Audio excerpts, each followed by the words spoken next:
Hey, welcome back.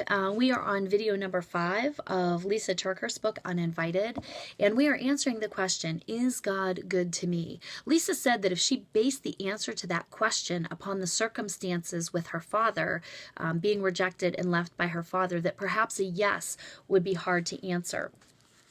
She says in her book on page 21, she says, even after I had been a Christian for a long time and knew that God loved me, I still had this nagging question about why the hard stuff had to be so painful for me. Was God really being good to me in this? I think C.S. Lewis said it best. We are not necessarily doubting that God will do the best for us. We are wondering how painful the best will turn out to be.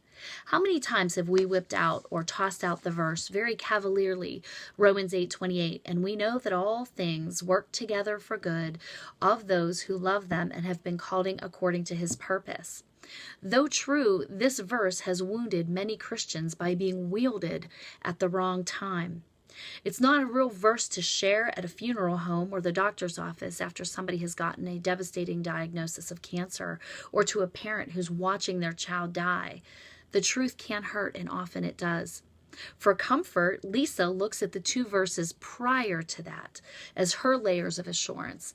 And it says, those who live according to the flesh have their minds set on what the flesh desires. But those who live in accordance with the Spirit have their minds set on what the Spirit desires.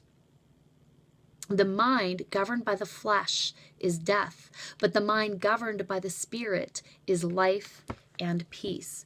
See, what doesn't feel good to our flesh is not going to make sense. The Holy Spirit present in our lives speaks peace to us. Therefore, she says, I have to keep my mind focused on what the Holy Spirit whispers, not what my flesh screams. Very often, our flesh cries out louder than the voice of the Holy Spirit.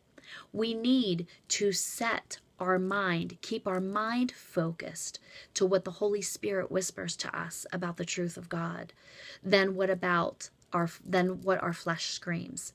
So I want to challenge you to just press into that today and focus on what your mind, what the truth says about the Holy Spirit, what the Holy Spirit tells you about the truth of God, not what your flesh is screaming.